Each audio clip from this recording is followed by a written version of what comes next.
hermanos, a leer en el Salmo 119, versículos 113 al 120. Yo no voy a decir que nos lo debamos saber de memoria, por las ocasiones en las que lo hemos leído ya, pero casi, ¿verdad? Así que vamos a leer en el Salmo 119, versículos 113 al 120. Y antes tengo que decir una cosa. Buenos días a todos, que no lo he dicho. Porque también a los que nos siguen por las redes, sabemos que hay personas que nos ven de distintos países. Nos gustaría también que nos mandaran un mensaje, ¿verdad? Siempre nos anima y nos reconforta ver cómo a veces recibimos algún mensaje de que la palabra que hemos compartido, sea quien sea de nosotros, ha sido de bendición. Es que la palabra es viva y es eficaz. Gloria a Dios por ello. Salmo 119, versículo 113. Aborrezco a los hombres hipócritas, pero amo tu ley. Mi escondedero y mi escudo eres tú, en tu palabra he esperado. Apartaos de mí, malignos, pues yo guardaré los mandamientos de mi Dios. Susténtame conforme a tu palabra y viviré, y no quede yo avergonzado de mi esperanza. Sosténme y seré salvo. Me regocijaré siempre en tus estatutos. Hollaste, pisoteaste a todos los que se desvían de tus estatutos, porque su astucia es falsedad. Como escorias hiciste consumir a todos los impíos de la tierra, por tanto yo he amado tus testimonios. Mi carne se ha estremecido por temor de ti, y de tus juicios tengo miedo. Disculpad, estamos en el tiempo de la gracia, ya sin mascarilla, y me había despistado. Gracias. Bien, queridos hermanos, llegamos hoy, si el Señor lo permite, a la última parte. Menos mal que nadie dice aleluya, ni uf, eso es bueno, de esta serie sobre el Salmo 119, estos versículos. Quizá más adelante, si el Señor lo permite, en otro tiempo, quizá meses más adelante, cuando el Señor lo permita, seguiremos avanzando en este Salmo. Simplemente quiero centrarme esta mañana, y por amor al tiempo ir un poco más rápido, en el versículo 120. Mi carne se ha estremecido por causa de ti, por temor de ti, y de tus juicios tengo miedo. Recordamos que el eje central de este texto es aborrecer a los hipócritas y aborrecer todo lo que significa hipocresía. Y cuando pensamos en aborrecer a los hipócritas, no estamos pensando en terceras personas, sino que estamos pensando en uno mismo. Porque la palabra no es para el de al lado, o el que no vino, o el que no está viendo el vídeo. La palabra es para el que ve el vídeo, para los que estamos aquí, y quiera Dios que también, y así espero como lo ha sido para un servidor. Porque la palabra es viva y eficaz en el corazón de aquellos en los que cae la palabra. Desde luego, es muy interesante. Mi carne se ha estremecido por temor de ti, y de tus juicios tengo miedo.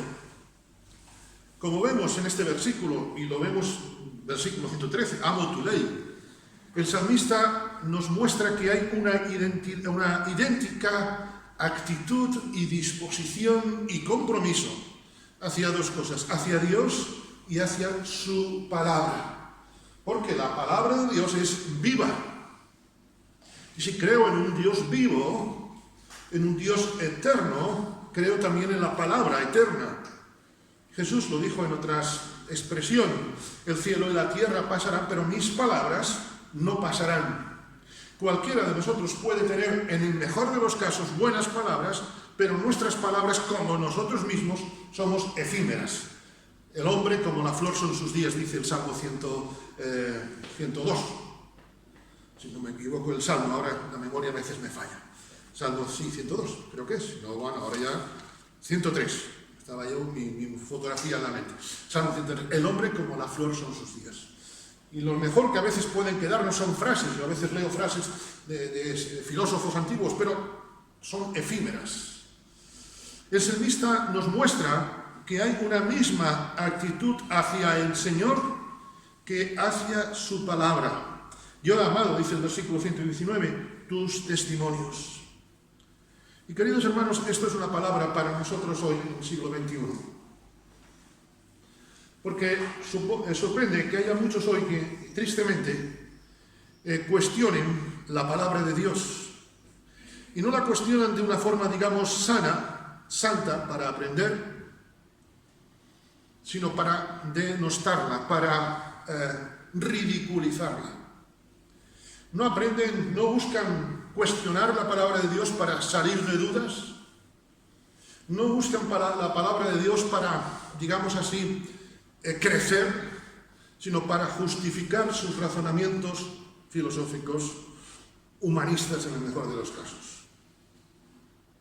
No para salir de dudas, sino para ridiculizar la Escritura, para tergiversarla, para que la Escritura diga lo que a mí me apetece. Decía Lutero que la Escritura no hace falta interpretarla, se interpreta por sí misma. Y si yo quiero ciertas cosas que hoy están en la mente de todos, que me vais a permitir que omita, justificarlo, puedo coger textos de la Escritura, sacarlos de su contexto, tergiversarlos y hacer decir lo que realmente no dicen. Pero lo paradójico de todo, iba a decir lo gracioso, pero no es lo patético. Lo paradójico de todo es que dicen amar a Dios. Jesús dijo, si amáis al Señor, amaréis mi palabra. El binomio, digamos así, no es un balancín, sino que es un equilibrio. No es un balancín donde uno sube y otro baja. Bueno, amo a Dios y a su palabra lo menos. No. Es un binomio inseparable.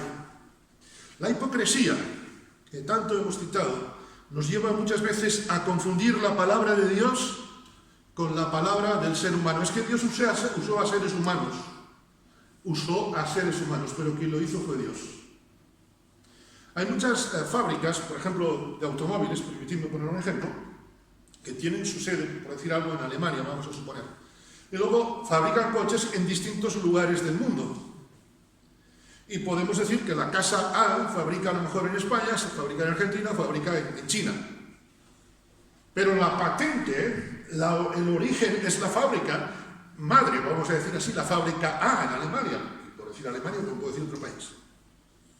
¿Acaso es un invento español o chino ese vehículo? No. Es un invento, digamos, de la ingeniería, en este caso, que se produce en Alemania. Cuando pienso en la palabra de Dios, no puedo pensar en los hombres que la escribieron, sino en el Dios que los inspiró. Es como si pienso que cuando me llega una carta a casa, porque me la trae el cartero, quien me la manda es el cartero. Pobrecito el cartero, ya bastante le toca a veces, ¿no? Por eso a veces los profetas también sufrieron en lo antiguo, como bien sabemos. La palabra del ser humano es cuestionable, porque muchas veces el ser humano se pone metas que no solamente no va a alcanzar, sino que sabe que no va a alcanzar. Metas utópicas, metas imposibles. Y lo que es más triste, muchas veces el ser humano se pone metas que sabe que no va a alcanzar, pero es que aún por encima, ainda por arriba, como decimos aquí en Galicia, aún por encima no está dispuesto ni siquiera a dar un paso para alcanzarlas.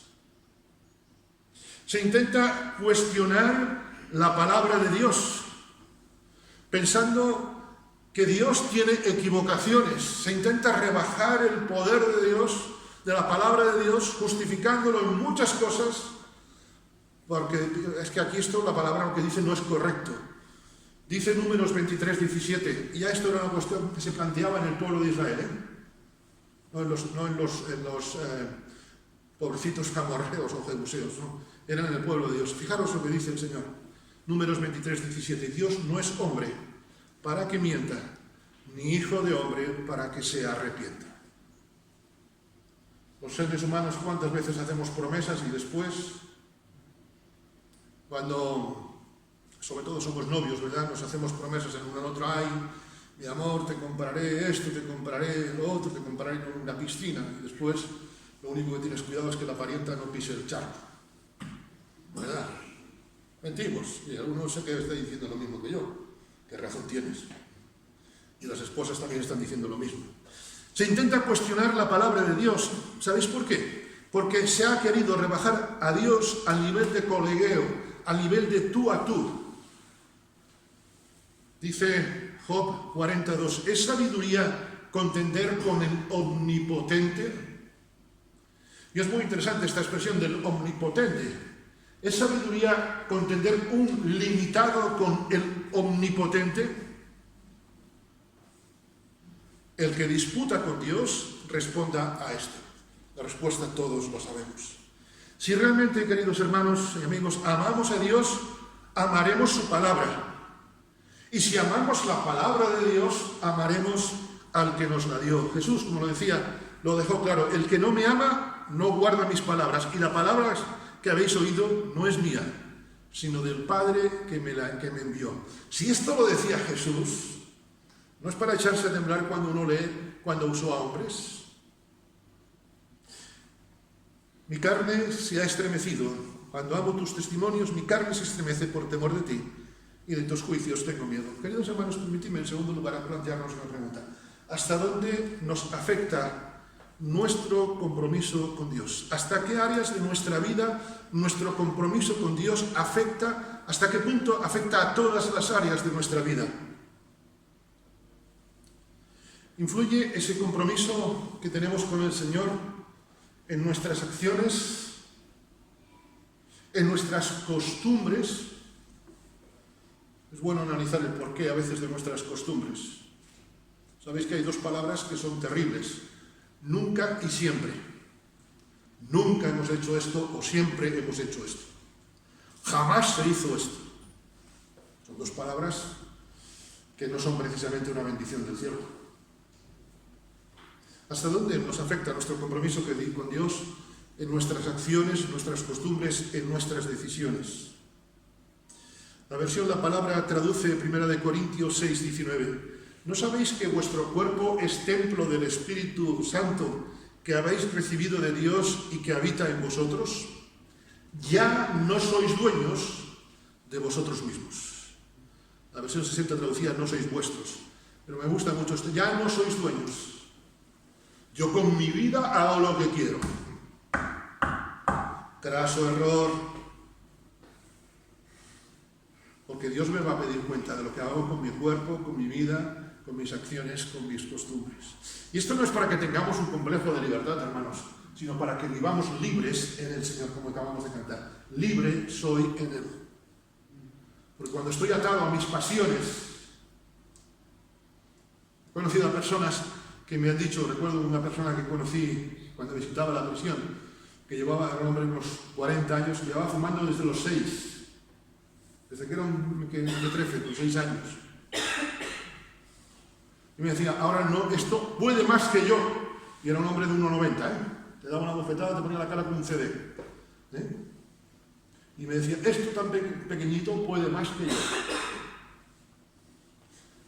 Mi cuerpo no es mío.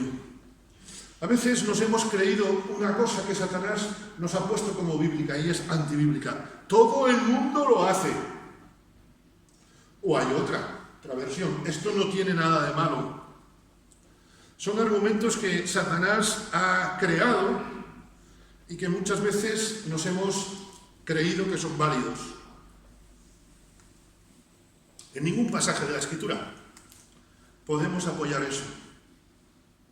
Permitidme 2 ejemplos donde podemos ver esto que os quiero compartir.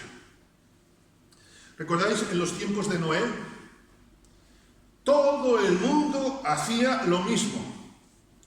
Años más tarde, Lot, en los tiempos de Lot, ¿cómo era Sodoma y Gomorra? Todo el mundo hacía lo mismo. Siglo XXI, todo el mundo hace lo mismo. Noé y Lot eran unos raros. Eran unos raros en su tiempo. Lot y Noé, como bien sabemos, y podemos leer Génesis, Lot y Noé tuvieron que sufrir el desprecio de sus vecinos, que los llamaban de todo menos bonitos, ¿verdad?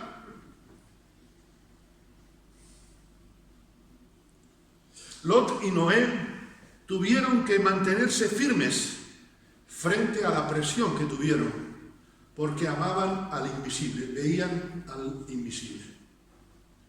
Ser creyente en Cristo es ver al invisible, aunque haya presión de los que dicen ver y no ven nada.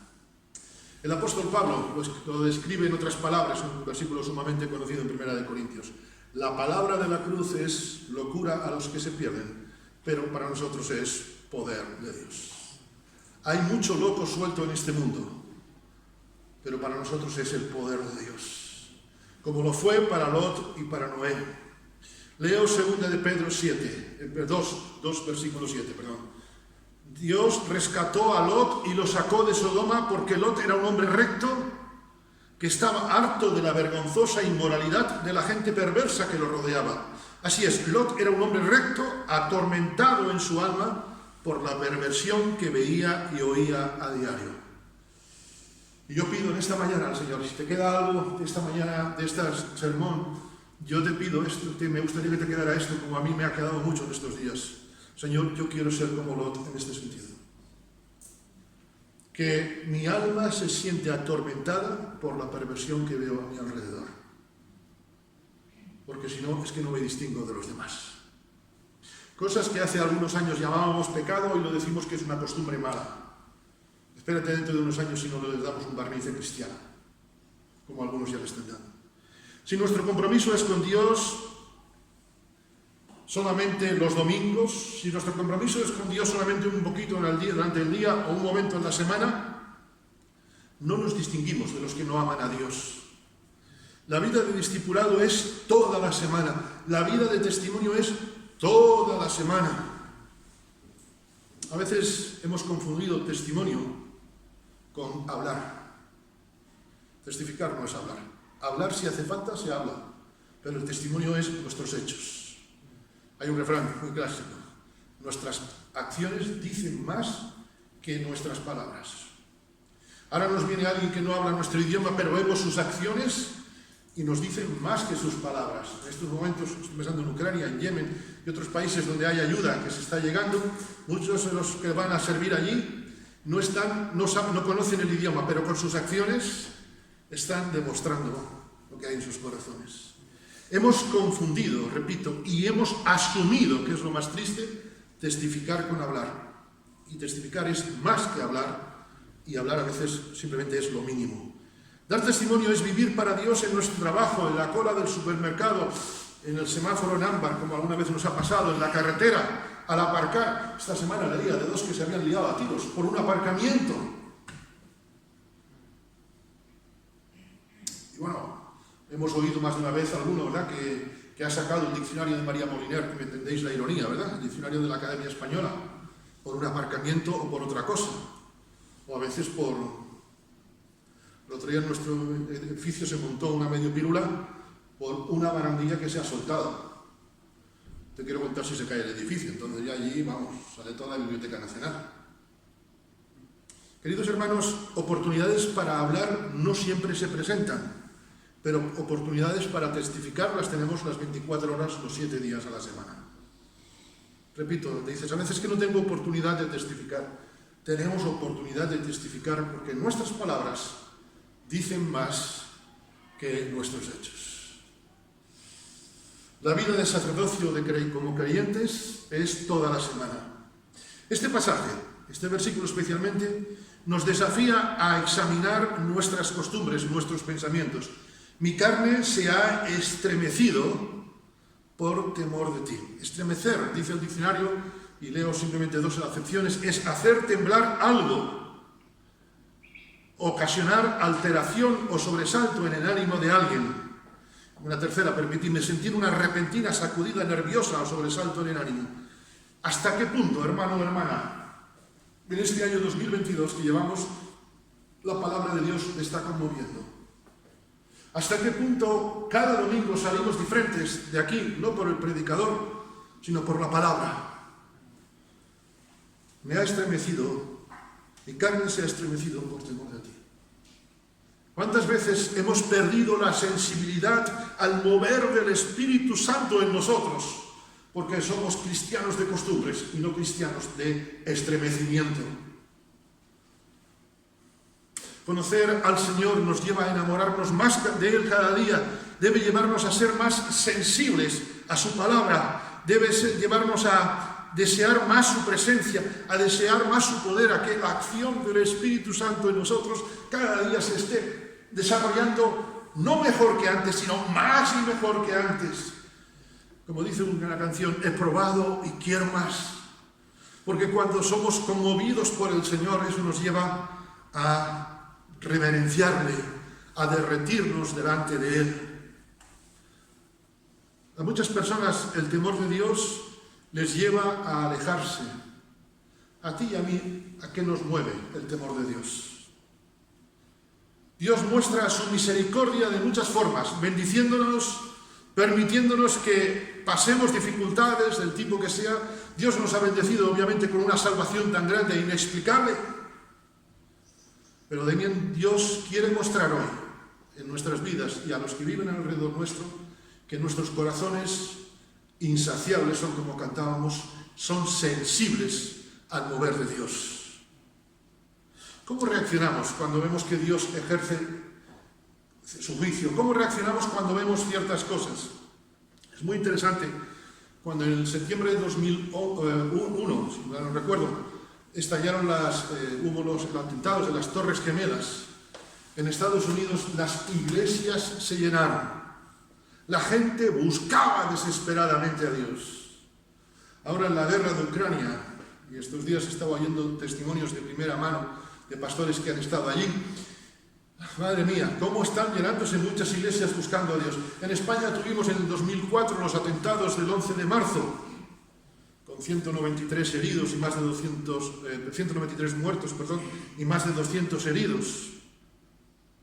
Y se dispararon las consultas a los videntes, a los agoreros. Qué triste, ¿verdad? No es problema de Dios, es problema de los corazones, que no son sensibles. Señor, que mi corazón sea un corazón sensible a tu presencia. Señor, que mi corazón sea un corazón sensible a tu palabra. No quiero, como dice una alabanza, vivir más siendo insensible ante tanta necesidad, porque mi alma tiene sed de ti. Mis amados hermanos, ¿cómo reaccionas tú? ¿Piensas que la justicia de Dios es solamente para los que no creen, pobrecitos? La justicia de Dios es para cada uno de nosotros. Prepárate, le dice el Señor a Israel, no se lo dice a un pueblo jebuseo, a Correo o Nicolaita, se lo dice a su pueblo: prepárate para venir al encuentro de tu Dios. Y eso es lo que el Señor esta mañana nos está diciendo. Desde luego, queridos hermanos, concluimos esta serie. Indudablemente creo que estos versículos son un canto inspirador de Dios para que analicemos nuestra escala de valores. ¿Tememos más a una enfermedad? ¿Tememos más a un contratiempo de la vida? ¿Tememos más a quedarnos sin trabajo o a no poder pagar o lo que sea? Que son cosas, yo no voy a decir importantes, sino muy importantes, pero le tenemos más miedo a eso que a lo que Dios nos pueda pedir. A veces confieso que tengo más preocupación por lo que tengo que pagar, por mis compromisos, tengo más preocupación por eso que por cumplir lo que Dios espera de mí. Una enfermedad, un desastre en la vida es doloroso, pero qué doloroso tiene que ser que Dios haga juicio en nosotros, ¿verdad? Tremenda cosa es caer en manos de Dios vivo. Pensar en esa realidad creo que nos motiva hoy, como no, a buscarle. Ese temblor, como decíamos antes, tiene que ser un temblor para bendición. Renuévame, Señor Jesús, cantamos en una alabanza. El apóstol Pablo, hablando a los corintios, dice: la tristeza que es según Dios produce arrepentimiento para salvación. Yo espero que estemos todos en este grupo esta mañana. Que nos sintamos tristes para ponernos delante del Señor. De que no hay de qué arrepentirse, pero la tristeza del mundo produce muerte.